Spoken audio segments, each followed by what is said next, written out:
Hi friends, welcome to our channel. आज हम पढ़ने वाले हैं हिंदी निबंध नदी की आत्मकथा। इस विषय पर आज हम कुछ लाइन लिखने वाले हैं। चलो तो फिर देखते हैं। हमारे भारत देश में बहुत तरह की नदियाँ बहती हैं जो कि हमारे लिए बहुत ही पूजनीय होती है। नदी का पानी देश के लाखों लोगों की प्यास बुझाता है और सिंचाई का साधन है। नदी की शुरुआत हिमालय से होती है और नदी का अंत अरब सागर और पश्चिम बंगाल में जाकर होता है। नदी की आत्मकथा जिससे व्यक्ति को एक अच्छी सीख मिलती है। मेरा नाम नदी है, मैं जहाँ से भी गुजर जाती हूँ वहाँ की धरती, पशु पक्षी, खेल खलिहानों आदि सभी की प्यास बुझा देती हूँ। मेरे आगमन से उनकी प्यास बुझ जाती है और वे फिर से हरे भरे हो जाते हैं।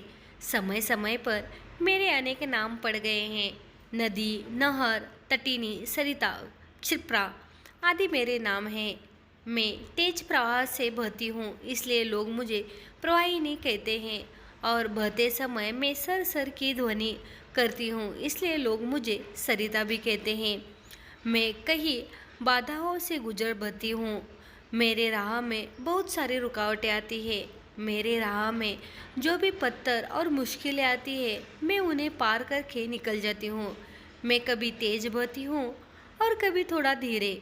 मैं जगह के अनुसार चौड़ी बहती हूँ। मैं हर मुसीबत को पार करके अपनी राह तय करती लेती हूँ। मेरे कारण पौधे और पेड़ जीवित हैं। मेरे पानी द्वारा खेतों की सिंचाई होती है। किसान और सामान्य लोग मेरे पानी के बिना जीवित नहीं रह सकते। मेरे पानी से किसान अपने फसलों की सिंचाई करता है।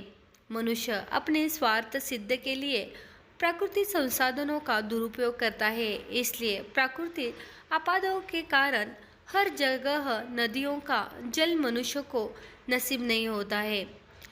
कई जगह नदी का जल गर्मियों में सूख जाता है, जिसके कारण मनुष्य पानी की एक बूंद के लिए तरस जाता है।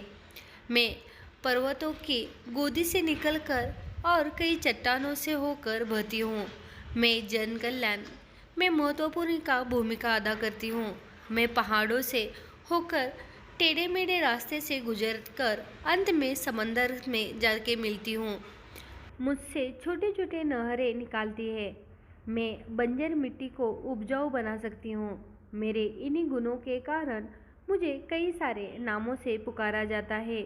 मनुष्य मेरे पानी का इस्तेमाल करके भोजन पकाते हैं। मेरे पानी का उपयोग करके लोग अपने हाथ धोते हैं, नहाते हैं, खाना भी पकाते हैं। मनुष्य अपने सभी कार्य मेरे जल द्वारा निपटाते हैं। आज लोगों को यदि घर पर पानी की सुविधा मिल रही है तो इसकी वजह मैं ही हूँ। मैं प्रकृति और पर्यावरण का संतुलन बनाए रखने की सहायता करती हूँ। मेरे वजह से ही किसानों के खेत हरे भरे रहते हैं। मैं मिट्टी की उपजाऊ शक्ति को बनाए रखती हूँ और मिट्टी को नमी प्रदान करती हूँ। मैंने अपने जल द्वारा धरती की सिंचाई की है। मनुष्य प्रकृति का संतुलन बिगड़ रहा है।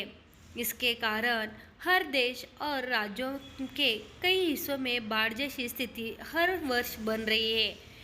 ऐसा एक भी वर्ष नहीं है जब बाढ़ न आती हो।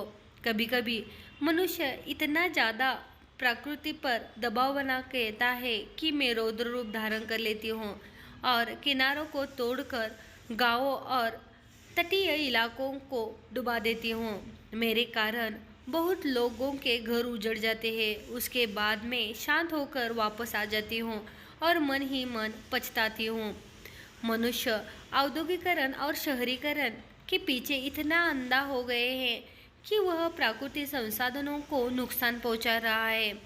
लोग जहां मेरी पूजा करते हैं वहां बहुत लोग ऐसे भी हैं जो मेरे जल में कूड़ा कचरा फेंक देते हैं। आज ऐसे हालात पैदा हो गए हैं कि नदी का संरक्षण महत्वपूर्ण हो गया है, क्योंकि आने वाली पीढ़ी को शुद्ध और साफ जल नसीब नहीं होगा।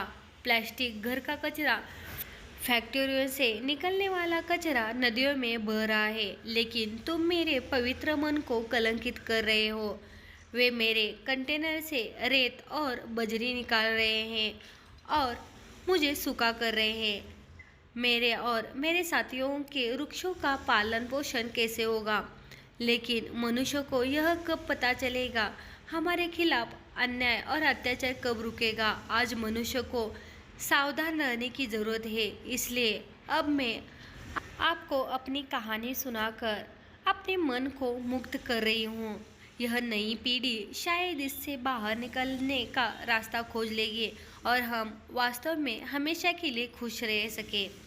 मेरा एक संघर्ष यह है कि आपकी नई पीढ़ी इससे कुछ सीखे और उचित कदम उठाए। आज हमने हिंदी निबंध नदी की आत्मकथा इस विषय पर कुछ लाइन लिखने की कोशिश की है।